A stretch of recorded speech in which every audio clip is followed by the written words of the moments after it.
Absolutely. Great idea.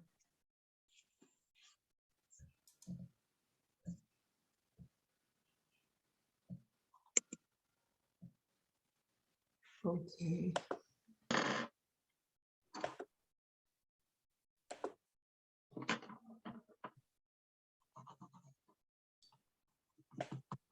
Still telling me I have an error, Anna. It's showing on my side is just pending, because I've already given you access. Yeah, no, I have access, but I don't, when I click on live on Facebook, it comes up a blank screen and then it says you do not have permission to live stream. Did you already accept? Yeah, Maybe it just takes a minute, refresh.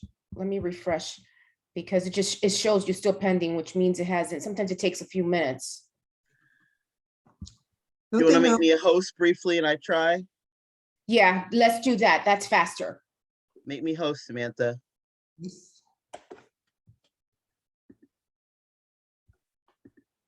Thank you for y'all's patience, and I apologize for being impatient. I know I am. It's one of my long list of weaknesses.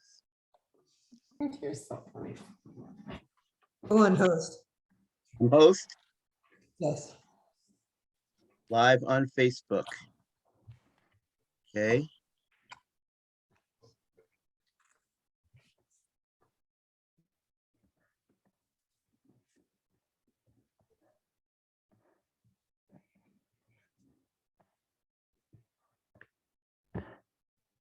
Man, this thing is still slow.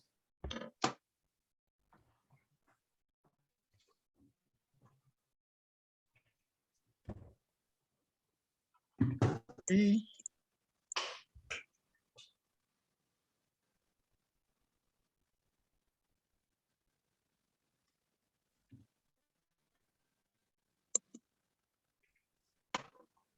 Well, at least it's doing something, right?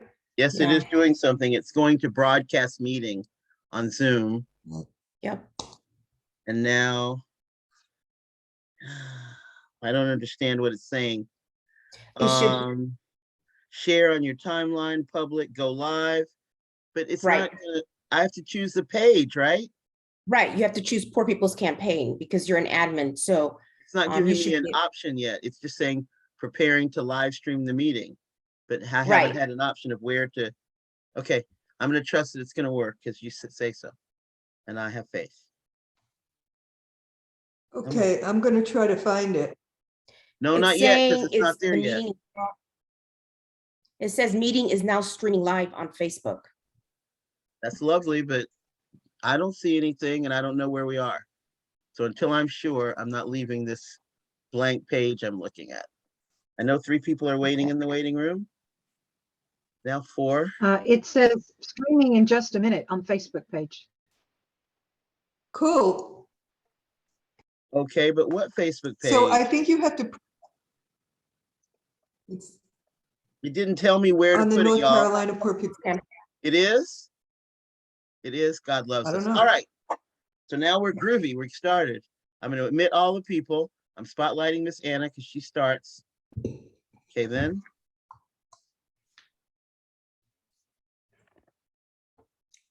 Good evening. I'm Anaila Rasta Blackburn. I am one of the tri-chairs of the North Carolina Poor People's Campaign. On behalf of the tri-chairs and the coordinating committee of the North Carolina Poor People's Campaign, we welcome you being here with us tonight on such an important evening. We ask that you open up your hearts and minds and receive the words of MLK from Beyond Vietnam. We thank all the speakers for being here tonight. And we ask you all to sit back and take in the words and take in the moments of where we're living today. We were born for such a time as this. We gather today to honor the life and legacy of Dr. Martin Luther King Jr. on the 54th anniversary of his tragic and untimely assassination, and the 55th anniversary of his prophetic speech, Beyond Vietnam, a time to break silence. We are here to call for an end to all wars and occupation around the world an end to militarism of police in communities across the country, and an end to gun violence, an end to white nationalism, racism, xenophobia, Islamophobia, anti-Semitism, sexism, homophobia, and gender identity oppression in our society.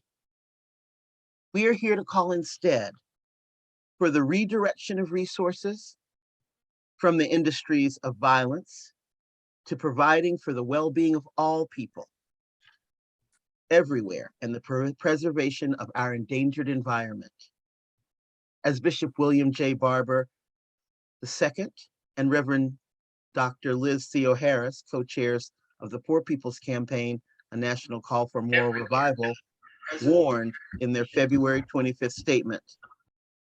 We are watching war unfold with Ukraine, with Russia's attack on Ukraine that has huge ramifications for the entire world, especially the poor.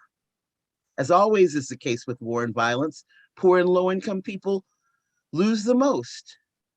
In a war over geopolitics and oil, poor people become pawns as aristocrats play dangerous and deadly games. This act of war is in no part the result, in no small part, a result of a Christian nationalist project developed by Vladimir Putin and supported by the likes of Donald Trump and his followers. With the invoking of nuclear weapons, this reckless attack could lead to a global disaster. The United States is by far the biggest military spender. In 2020, the US accounted for 39% of global military spending, about 2.5 times as much as China and Russia combined. Military spending accounts for more than half of the federal discretionary budget. March 9th, 2020, bipartisan budget deal, 2022, bipartisan budget deal funded the federal government for the fiscal year 2022 provides $730 billion in discretionary domestic spending versus $780 billion, actually in addition to $782 billion for the military and war. The US maintains about 750 military bases in at least 80 countries around the world and has some 173,000 troops deployed in 159 countries. Even if the current crisis brings no wider war, the end of hostilities will bring a world much changed. The response from those who rule in all the most powerful states likely will never end arms racing. The campaign for more arms spending and forward deployment for military forces already is underway in the United States and Europe. This will only burden the confrontation between the governments of the US and NATO, not only with that of Russia, but of the government of China, increasing the risk of war among nuclear-armed countries. For decades, we have seen deepening inequality and injustice at home and intensifying confrontations abroad. Throwing more state violence at social and political problems has an unbroken record of failure. It is time to seek a different path. The Ukraine crisis acutely reminds us that approximately 90% of all nuclear warheads are owned by Russia and the United States, who each have around 4,000 warheads in their military stockpiles. Over the next 30 years, the United States plans to spend more than $2 trillion on its nuclear arsenal and supporting infrastructure, upgrading its nuclear bombs and warheads, and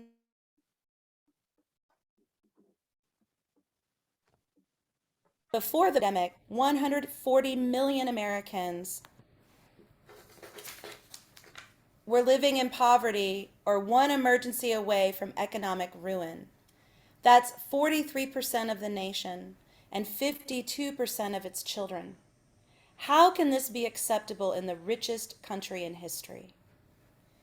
In his Beyond Vietnam speech, Dr. King declared a nation that continues year after year to spend more on military defense than on programs of social uplift is approaching spiritual death.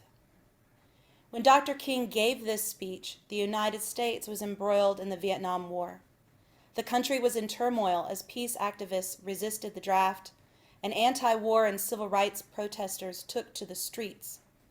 King's speech laid bare the relationship between U.S. wars abroad and the racism and poverty being challenged by the civil rights movement at home. And it was controversial in some parts of the civil rights movement. On this day of remembrance, honoring Dr. King, we call on our country to reverse course and turn towards humanity, law, and decency. We honor the full legacy of Dr. King's work opposing militarism, racism, and poverty, the axis of evil in the struggle for peace and justice. The Poor People's Campaign, a national call for moral revival, has picked up Dr. King's unfinished work, weaving the interlocking injustices of systemic racism, systemic poverty, environmental devastation, militarism, and the war economy, and a distorted moral narrative of Christian nationalism into one moral fusion campaign. This year's public readings of Beyond Vietnam, A Time to Break Silence, are part of a Poor People's Campaign mobilization, building towards the June 18, 2022 Mass Poor People's and Low-Wage Workers Assembly and Moral March on Washington and to the polls. This will be a generationally transformative gathering of poor and low wealth people, state leaders, faith communities, moral allies, unions, and partnering organizations. Before that, a national mobilization tour will make at least 10 stops nationwide to do more, mobilize, organize, register, and educate people for a movement that votes. We will now read the complete text of Dr. King's speech, Beyond Vietnam, A Time to Break Silence, which he delivered on April 4, 1967, at a meeting of clergy and laity concerned at Riverside Church in New York City, exactly 1 year before his assassination. Readers are requested not to change any of Dr. King's words. We believe that Dr. King's words were both a diagnosis and a cure, a true revolution of values for our society's gravest illnesses, the giant triplets of racism, extreme militarism, extreme materialism, and militarism.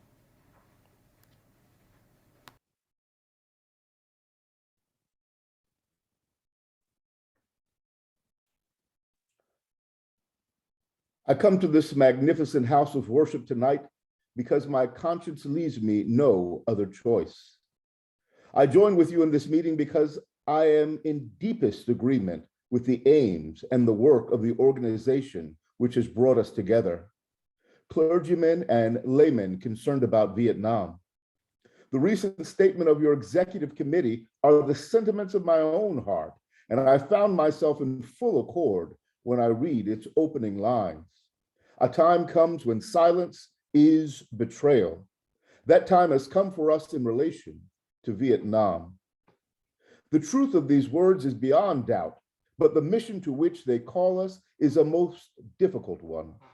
Even when pressed by the demands of inner truth, men do not easily assume the task of opposing their government's policy, especially in a time of war. Nor does the human spirit move without great difficulty against all the apathy of conformist thought within one's own bosom and in the surrounding world. Moreover, when the issues at hand seem as perplexed as they often do in the case of this dreadful conflict, we are always on the verge of being mesmerized by uncertainty. But we must move on.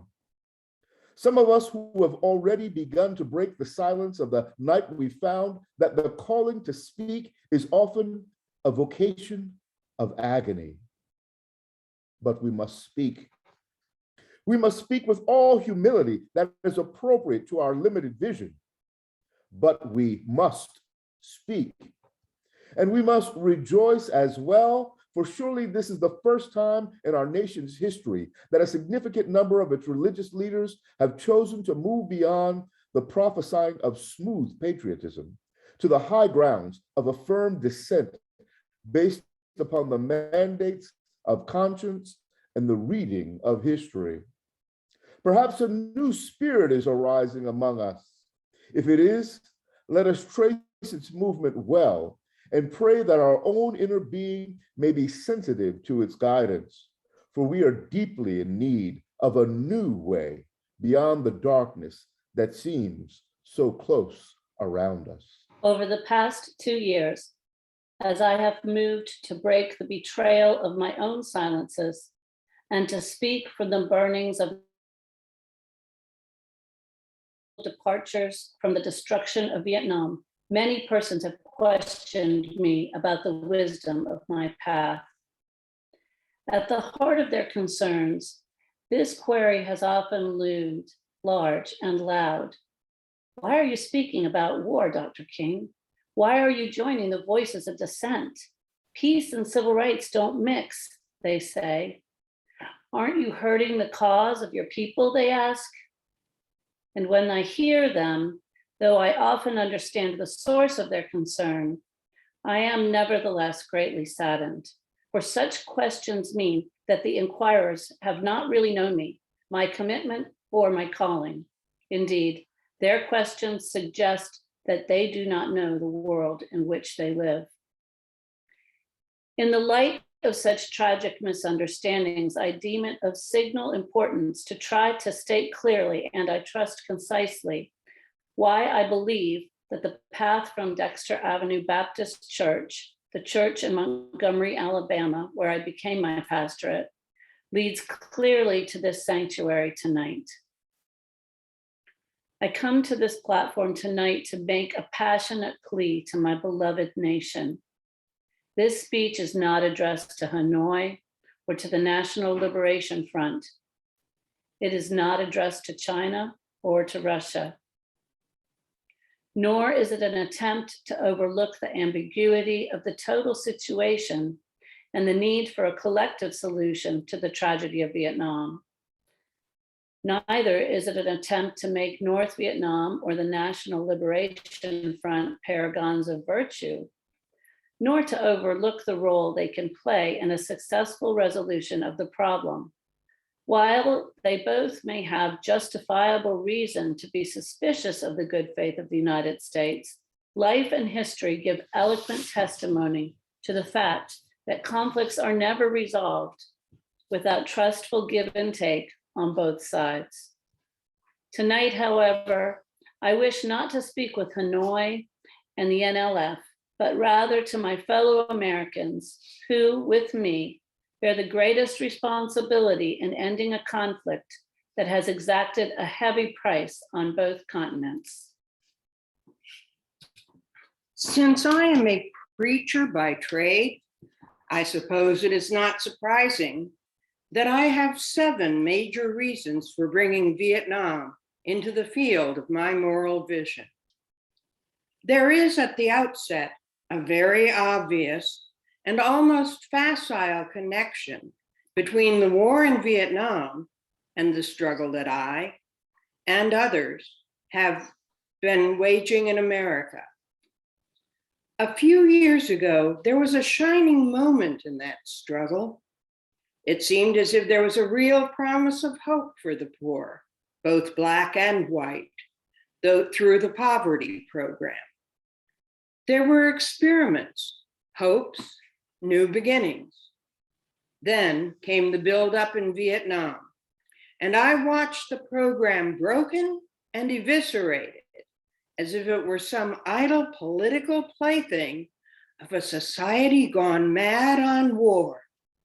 And I knew that America would never invest the necessary funds or energies in rehabilitation of its poor, so long as adventures like Vietnam continue to draw men and skills and money like some demonic destructive suction tube.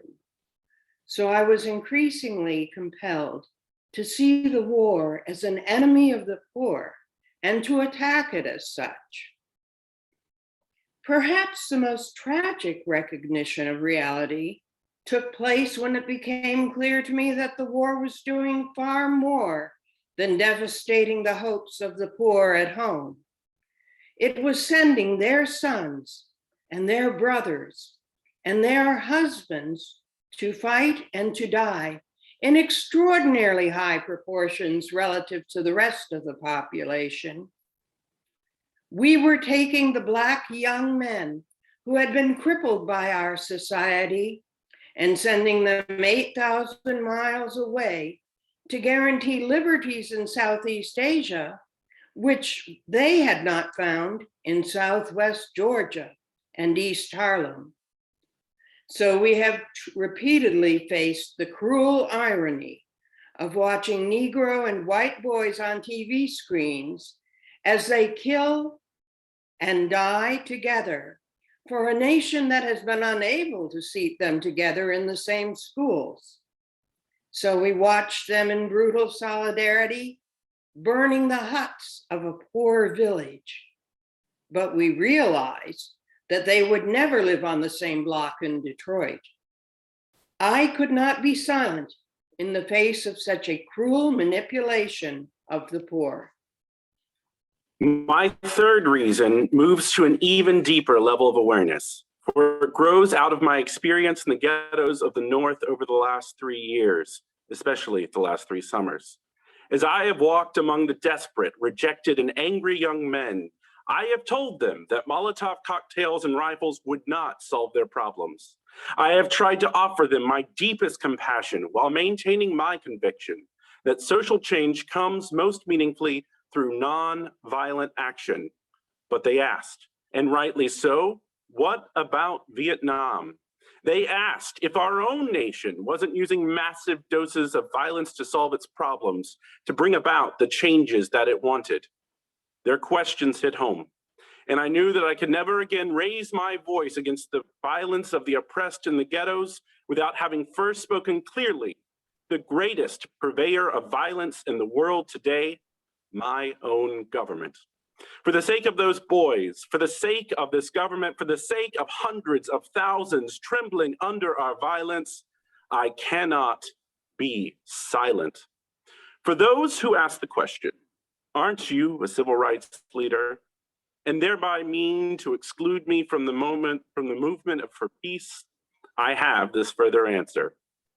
In 1957, when a group of us formed the Southern Christian Leadership Conference, we chose as our motto, to save the soul of America. We were convinced that we could not limit our vision to certain rights for Black people, but instead affirm the conviction that America would never be free or saved from itself unless the descendants of its slaves were loosed completely from the shackles they still wear. In a way, we were agreeing with Langston Hughes, that Black bard of Harlem, who had written earlier, "Oh yes, I say it plain, America never was America to me, and yet I swear this oath, America will be." Now it should be incandescently clear that no one who has any concern for the integrity and life of America today can ignore the present war. If America's soul becomes totally poisoned, part of the autopsy must read Vietnam. It can never be saved so long as it destroys the deepest hopes of men the world over. So it is those of us who are yet determined that America will be are led down the path of protest and dissent, working for the health of our land. As if the weight of such a commitment to the life and health of America were not enough, another burden of responsibility was placed upon me in 1964, and I cannot forget that the Nobel Prize for Peace was also a commission to work harder than I had ever worked before for the brotherhood of man. This is a calling that takes me beyond national allegiances, but even if it were not present, I would yet have to live with the meaning of my commitment to the ministry of Jesus Christ. To me, the relationship of this ministry to the making of peace is so obvious that I sometimes marvel at those who ask me why I am speaking against the war. Could it be that they do not know that the good news was meant for all men, for communist and capitalist, for their children and ours, for black and for white, for revolutionary and conservative? Have they forgotten that my ministry is in obedience to the one who loved his enemies so fully that he died for them? What then can I say to the Viet Cong or to Castro or to Mao as a faithful minister of this one? Can I threaten them with death, or must I not share with them my life? Finally, as I try to delineate for you and for myself the road that leads from Montgomery to this place, I would have offered all that was most valid if I simply said that I must be true to my conviction that I share with all men, the calling to be a son of the living God. Beyond the calling of race or nation or creed is this vocation of sonship and brotherhood.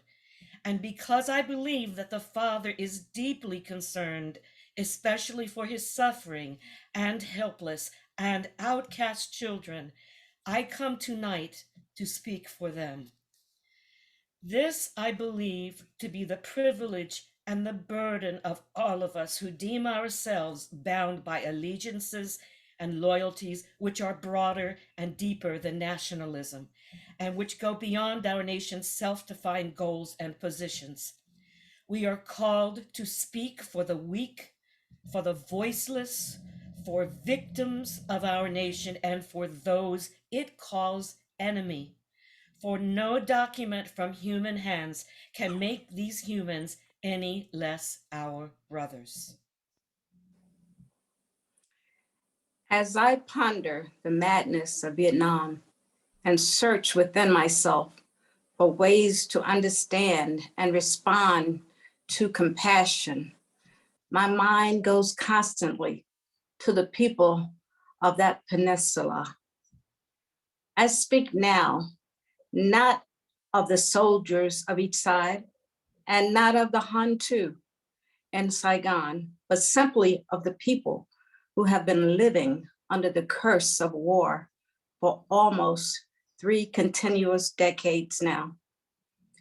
I think of them too, because it is clear to me that there will be no meaningful solution there until some attempt is made to know them and hear their broken cries. They must see Americans as strange liberators. The Vietnamese people proclaimed their own independence in 1945 after a combined French and Japanese occupation and before the Communist Revolution in China. They were led by Ho Chi Minh. Even though they quoted the American Declaration of Independence and their own document of freedom, we refused to recognize them.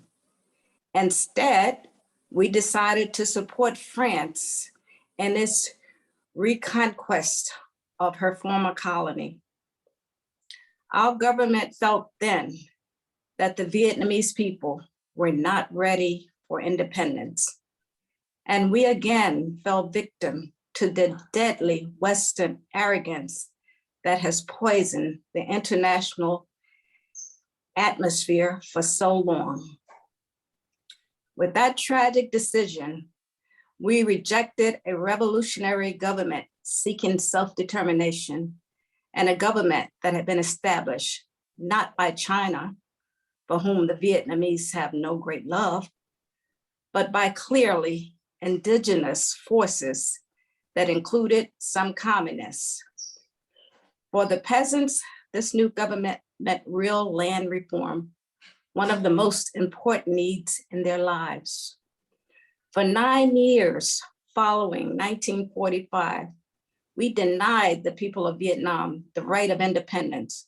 For 9 years, we vigorously supported the French in their abortive effort to recolonize Vietnam. Before the end of the war, we were meeting 80 of the French war costs. Even before the French were defeated at Ding Bang Phu, they began to despair of the recklessness action, but we did not. We encouraged them with our huge financial and military supplies to continue the war, even after they had lost their wealth.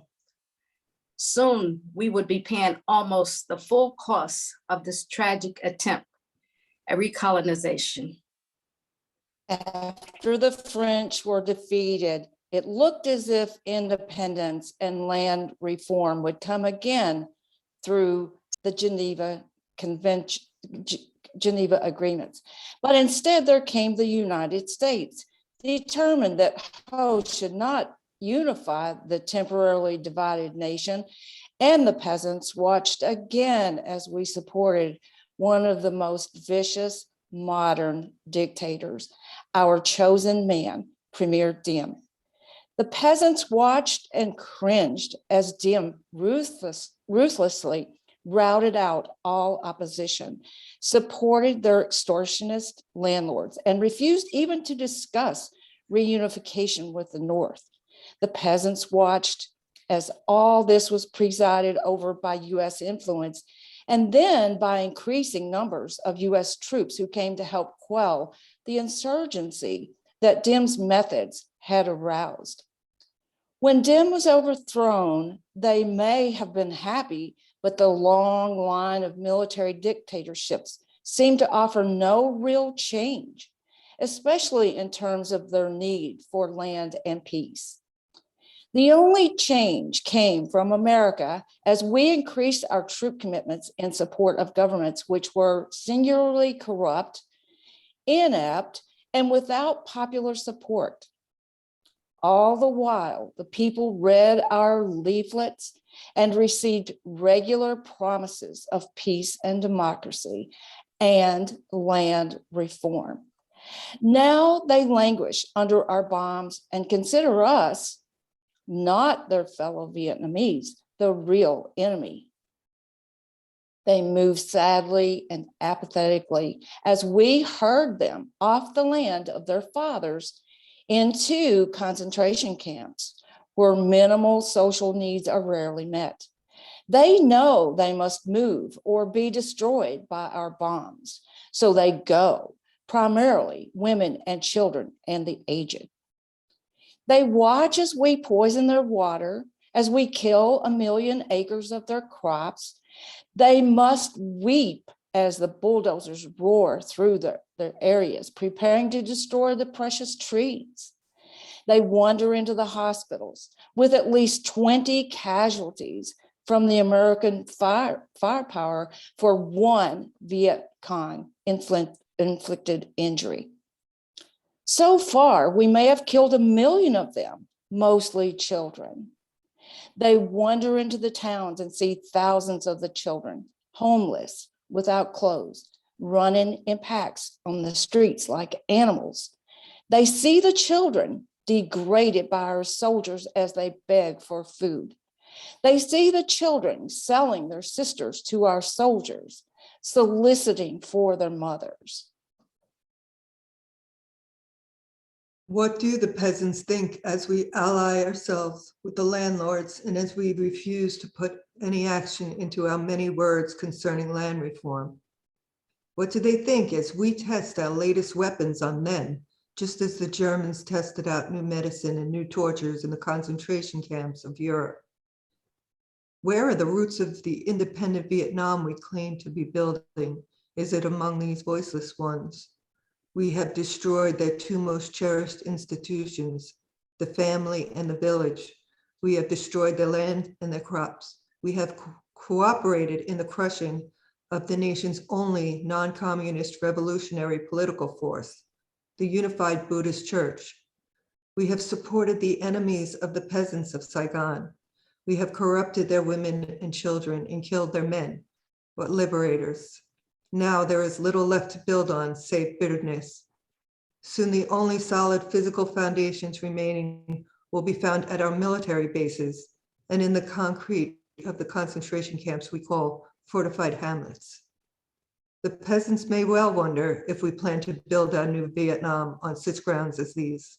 Could we blame them for such thoughts? We must speak for them and raise the questions they cannot raise. These too are our brothers. Perhaps the most difficult but no less necessary task is to speak for those who have been designated as our enemies. What of the National Liberation Front, that strangely anonymous group we call VC or communists? What must they think of the United States and America when they realize that we permitted the repression and cruelty of DM, which helped to bring them into being a resistance group in the South? What do they think about condoning the violence which led to their own taking up of arms? How can they believe in our integrity when now we speak of aggression from the North, as if there were nothing more essential to the war? How can they trust? How can they trust us when we charge them with violence after the murderous reign of DM and charge them with violence while we pour every new weapon of death into their land? Surely we must understand their feelings, even if we don't condone their actions. Surely we must see that the men we supported pressed them to their violence. Surely we must see that our own computerized plans of destruction simply dwarf their greatest acts. How do they judge us when our officials know that the membership is less than 25% communist and yet insist on giving them that blanket name? What must they be thinking when they know that we are aware of their control of major sections of Vietnam, and yet we appear ready to allow national elections in which this highly organized political parallel government will have no part? They ask how we can speak of free elections when the Saigon press is censored and controlled by the military junta. And they are surely right to wonder what kind of new government we plan to help them form without them, the only party in real touch with the peasants. They question our political goals and they deny the reality of a peace settlement from which they will be excluded. The questions are frighteningly relevant. Is our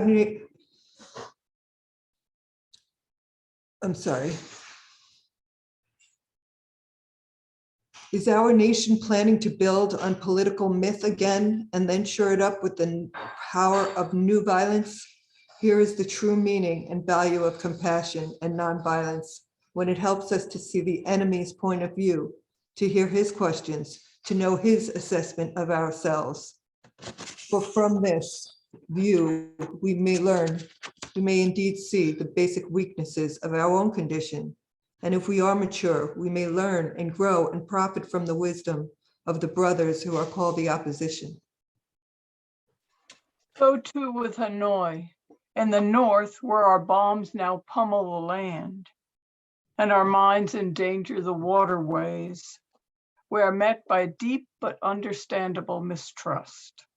To speak for them is to explain this lack of confidence in Western words, and especially their distrust of American intentions now. In Hanoi, are men who led the nation to independence against the Japanese and the French, the men who sought membership in the French Commonwealth and were betrayed by the weakness of Paris and the willfulness of the colonial armies. It was they who led a second struggle against French domination at tremendous cost, and then were persuaded to give up the land they controlled between the 13th and 17th parallels as a temporary measure at Geneva. After 1954, they watched us conspire with DM to prevent elections, which would surely have brought Ho Chi Minh to power over a united Vietnam. And they realized they had been betrayed again. When we ask, why do they not leave to negotiate? These things must be remembered. Also, it must be clear that the leaders of Hanoi considered the presence of American troops in support of the DM regime to have been the initial military breach of the Geneva agreements concerning foreign troops. And they remind us they did not begin to send in any large numbers of supplies or men until American forces had moved into the tens of thousands. Hanoi remembers how our leaders refused to tell us the truth about the earlier North Vietnamese overtures for peace, how the president claimed that none existed when they had clearly been made. Ho Chi Minh has watched as America has spoken of peace and built up its forces. And now he has surely heard of the increasing international rumors of American plans for an invasion of the North. He knows the bombing and shelling and mining we are doing are part of a traditional pre-invasion strategy. Perhaps only a sense of humor and of irony can save him when he hears the most powerful nation of the world speaking of aggression as it drops thousands of bombs on a poor, weak nation more than 8,000 miles away from its shores. At this point, I should make it clear that while I have tried in these last few minutes to give a voice to the voiceless on Vietnam and to understand the arguments of those who are called enemy, I am as deeply concerned about our troops there as anything else. For it occurs to me that what we are submitting them to in Vietnam is not simply the brutalizing process that goes on in any war where armies face each other and seek to destroy. We are adding cynicism to the process of death, for they must know, after a short period there, that none of the things we claim to be fighting for are really involved. Before long, they must know that their government has sent them into a struggle among Vietnamese. And the more sophisticated surely realize that we are on the side of the wealthy and the secure while we create hell for the poor. Somehow this madness must cease. We must stop now. I speak as a child of God and brother to the suffering poor of Vietnam. I speak for those whose land is being laid waste, whose homes are being destroyed, whose culture is being subverted. I speak for the poor of America, who are paying the double price of smashed hopes at home and death and corruption in Vietnam. I speak as a citizen of the world, for the world as it stands aghast at the path we have taken. I speak as an American to the leaders of my own nation. The great initiative in this war is ours. The initiative to stop it must be ours. This is the message of the great Buddhist leaders of Vietnam. Recently, one of them wrote these words: each day the war goes on, the hatred increases in the heart of the Vietnamese and in the hearts of those of humanitarian instinct. The Americans are forcing even their friends into becoming their enemies. It is curious that the Americans, who calculate so carefully on the possibilities of military victory, do not realize that in the process, they are incurring deep psychological and political defeat. The image of America will never again be the image of revolution, freedom, and democracy, but the image of violence and militarism. If we continue, there will be no doubt in my mind and in the mind of the world that we have no honorable intentions of Vietnam. It will become clear that our minimal expectation is to occupy it as an American colony, and men will not refrain from thinking that our maximum hope is to goad China into a war so that we may bomb her nuclear installations. If we do not stop our war against the people of Vietnam immediately, the world will be left with no another alternative than to see this as some horribly clumsy and deadly game we have decided to play. The world now demands a maturity of America that we may not be able to achieve.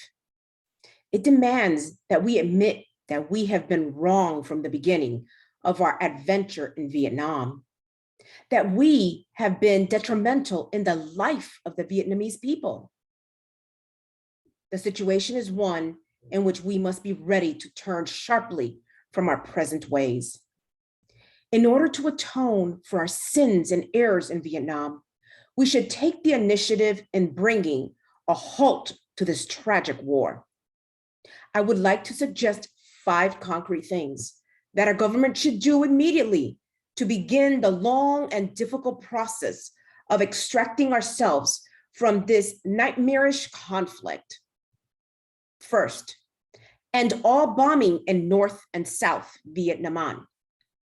Second, declare a unilateral ceasefire in the hope that such action will create the atmosphere for negotiation. Third, take immediate steps to prevent other battlegrounds in Southeast Asia by curtailing our military buildup in Thailand and our interference in Laos. Fourth, realistically accept the fact that the National Liberation Front has substantial support in South Vietnam and must thereby play a role in any meaningful negotiation and in any future Vietnam government. Fifth, set a date that we will remove all foreign troops from Vietnam in accordance with the 1954 Geneva Agreement.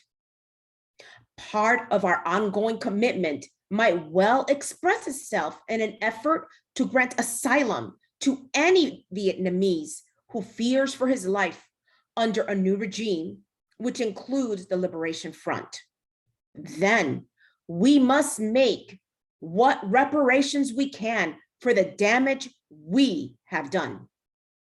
We must provide the medical aid that is badly needed, making it available in this country if necessary.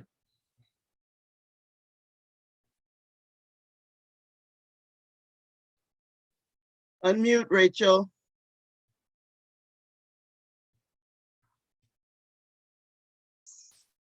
Meanwhile, we in the churches and synagogues have a continuing task while we urge our government to disengage itself from a disgraceful commitment. We must continue to raise our voices if our nation persists in its perverse ways in Vietnam.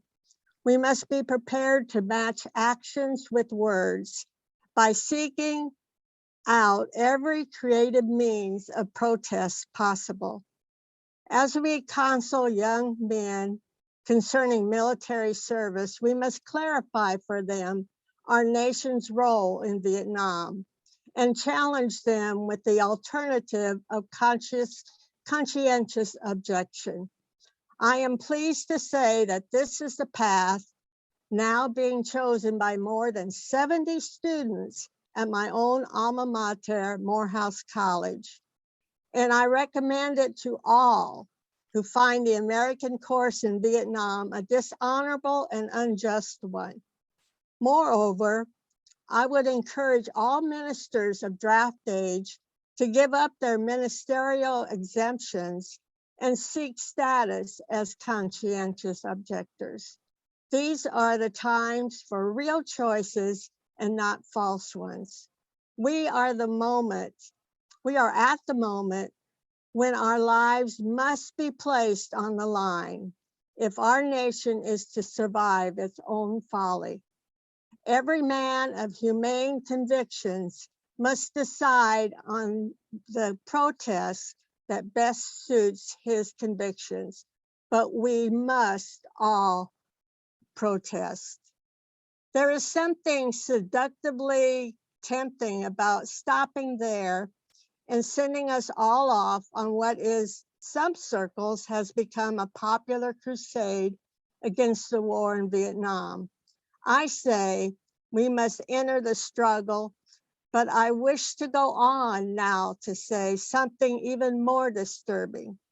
The war in Vietnam, in reality, we will find ourselves organizing, the war in Vietnam is but a symptom of a far deeper malady within the American spirit. And if we ignore the sobering reality, we will find ourselves organizing clergy and laymen concerned committees for the next generation. They will be concerned about Guatemala and Peru. They will be concerned about Thailand and Cambodia. They will be concerned about Mozambique and South Africa. We will be marching for these and dozen other names and attending rallies throughout without end unless there is a significant and profound change in American life and policy. Such thoughts take us beyond Vietnam, but not beyond our calling as sons of the living God. In 1957, a sensitive American official overseas said that it seemed to him that our nation was on the wrong side of a world revolution. During the past 10 years, we have seen emerge a pattern of suppression and now has justified the presence of US military advisors in Venezuela. These need to maintain social stability for our investments accounts for the counter-revolutionary action of American forces in Guatemala. It tells why American helicopters are being used against guerrillas in Colombia, and why American napalm and Green Beret forces have already been active against rebels in Peru. It is with such activity in mind that the words of the late John F. Kennedy come back to haunt us. 5 years ago, he said, those who make peaceful revolution impossible will make violent revolution inevitable. Increasingly, by choice or by accident, this is the role our nation has taken. The role of those who make peaceful revolution impossible by refusing to give up the privileges and the pleasures that come from the immense profits of overseas investment. I'm convinced that if we are to get on the right side of the world revolution, we as a nation must undergo a radical revolution of values. We must rapidly begin the shift from a thing-oriented society to a person-oriented society. When machines and computers, profit motives, and property rights are considered more important than people, the giant triplets of racism, materialism, militarism are incapable of being conquered. A true revolution of values will soon cause us to question the fairness and justice of many of our past and present policies.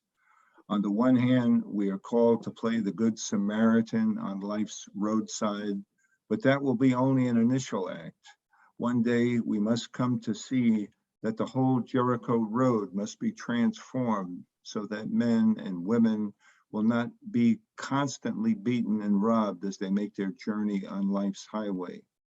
True compassion is more than flinging a coin to a beggar.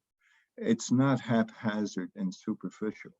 It comes to see an edifice which produces beggars needs restructuring. A true revolution of values will soon look uneasingly on the glaring contrast of poverty and wealth. With righteous indignation, it will look across the seas and see individual capitalists of the West investing huge sums of money in Asia, Africa, and South America, only to take the profits out with no concern for the social betterment of the countries and say, this is not just. It will look at our alliance with the landed gentry of Latin America and say, this is not just. The Western arrogance of feeling that it has everything to teach others and nothing to learn from them is not just. A true revolution of values will lay hands on the world order and say of war, this way of settling differences is not just. This business of burning human beings with napalm, of filling our nation's homes with orphans and widows, of injecting poisonous drugs of hatred into the veins of people normally humane, of sending men home from dark and bloody battlefields, physically handicapped and psychologically deranged, cannot be reconciled with wisdom, justice, and love. A nation that continues year after year to spend more money on military defense than on programs of social uplift is approaching spiritual death. America, the richest and most powerful nation in the world, can well lead the way in this revolution of values. There is nothing except a tragic death wish to prevent us from reordering our priorities so that the pursuit of peace will take precedence over the pursuit of war. There is nothing to keep us from molding a recalcitrant status quo with bruised hands until we have fashioned it into a brotherhood. This kind of positive revolution of values is our best defense against communism. War is not the answer. Communism will never be defeated by the use of atomic bombs or nuclear weapons. Let us not join those who shout war and through their misguided passions urge the United States to relinquish its participation in the United Nations. These are days which demand wise restraint and calm reasonableness. We must not call everyone a communist or an appeaser who advocates the seating of Red China in the United Nations and who recognizes that hate and hysteria are not the final answers to the problem of these turbulent days.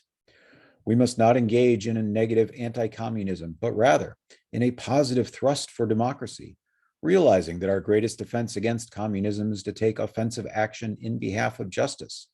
We must, with positive action, seek to remove those conditions of poverty, injustice, and insecurity, which are the fertile soil in which the seed of communism grows and develops.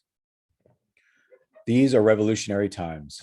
All over the globe, men are revolting against old systems of exploitation and oppression, and out of the wombs of a frail world, new systems of justice and equality are being born. The shirtless and barefoot people of the land are rising up as never before. The people who sat in darkness have seen a great light.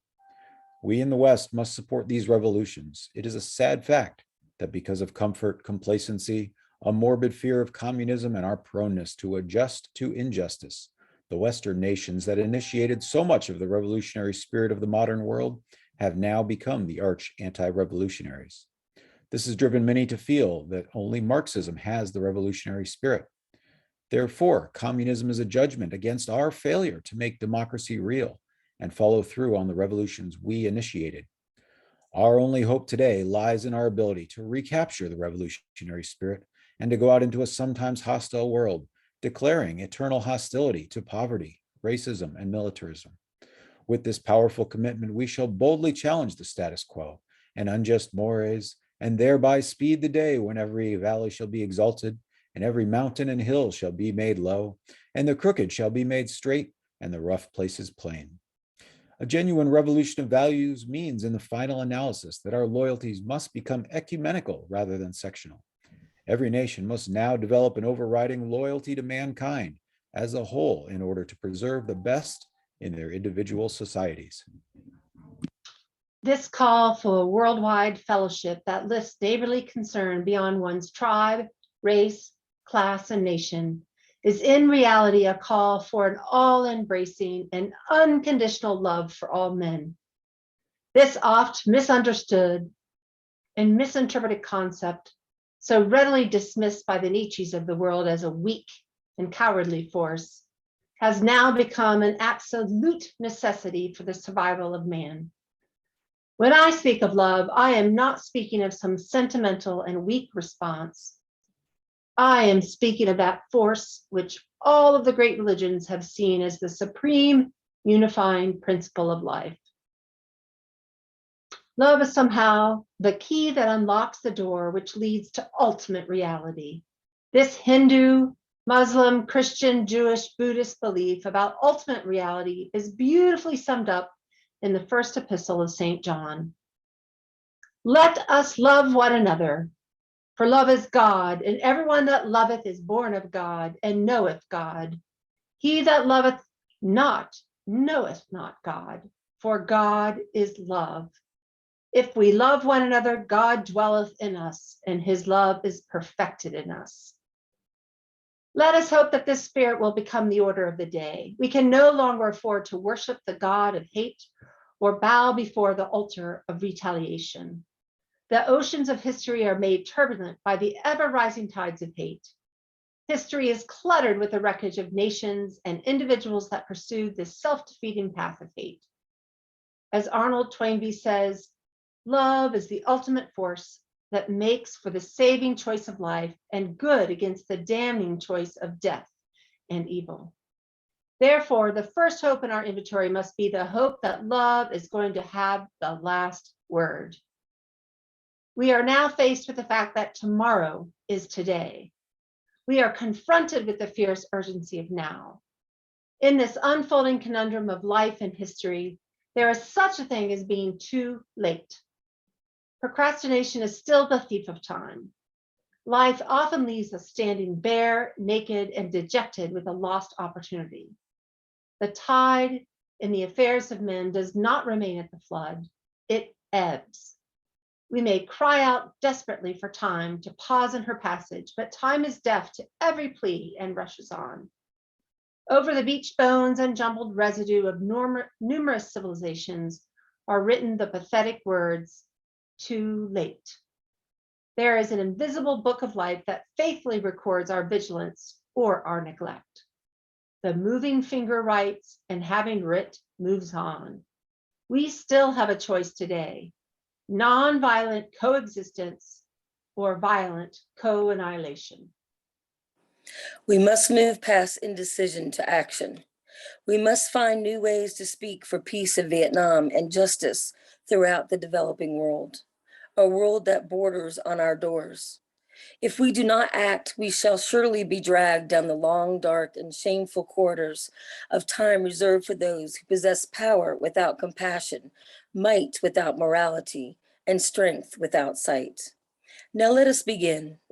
Now let us rededicate ourselves to the long and bitter but beautiful struggle for a new world. This is the calling of the sons of God, and our brothers wait eagerly for our response. Shall we say the odds are too great? Shall we tell them the struggle is too hard? Will our message be that the forces of American life militate against their arrival as full men, and we send our deepest regrets? Or will there be another message of longing, of hope, of solidarity with their yearnings, of commitment to their cause, whatever the cost? The choice is ours. And though we might prefer it otherwise, we must choose in this crucial moment of human history. As that noble bard of yesterday, James Russell Lowell, eloquently stated, once to every man and nation comes the moment to decide. In the strife of truth and falsehood, for the good or evil side, some great cause, God's new Messiah, offering each the bloom or blight, and the choice goes by forever, twixt that darkness and that light. Though the cause of evil prosper, yet 'tis truth alone is strong. Though her portion be the scaffold, and upon the throne be wrong, yet that scaffold sways the future, and behind the dim unknown standeth God within the shadow, keep watch above his own.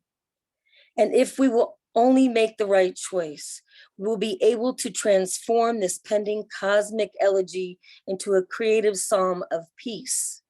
If we will make the right choice, we will be able to transform the jangling discords of our world into a beautiful symphony of brotherhood.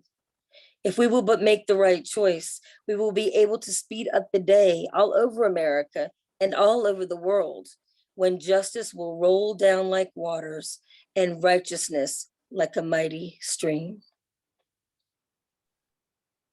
Thank you.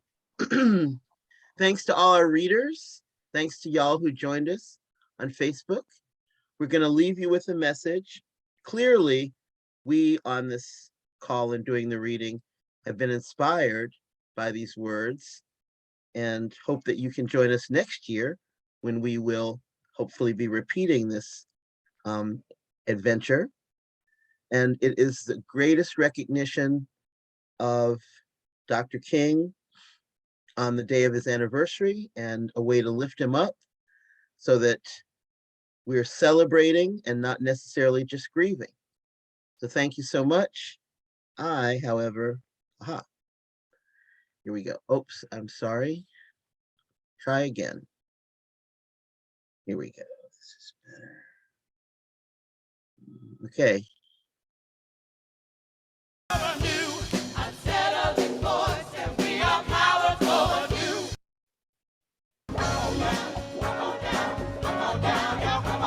Welcome you to the launch of the Mass Poor People's Low Wage Assembly and Moral March on Washington, D.C., June 18, 2022. We are a new, unsettling force, and we are powerful. A new, unsettling force, and we are here. We're rising up to demonstrate the compelling power that we, poor and low-income people, have to reconstruct society from the bottom up. And we need to do it with the loudest voices possible, the biggest actions possible. Because we know that there is no scarcity in this land. The only scarcity is the moral will to do what's right. Hold on, just a little while longer. We are those with sub-minimum wage jobs who can't afford sky-high rent. People with disabilities are the fastest growing minority group.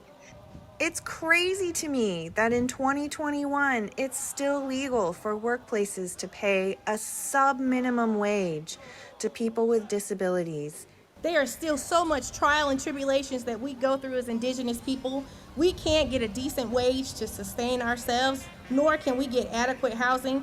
Veterans across this nation say enough is enough. We can't pat essential workers on the back on one day and then cut their health care the next day. Health is a political choice. What more do I need to do to prove that my voice is just as valuable as anyone else's? There are still forces in denial that would try to slow walk our transition to a clean economy and a just future for us all. We have an immoral system run by immoral people. But together we walk, and we fight. It's time for a change. Reconstruyamos esta gran nación.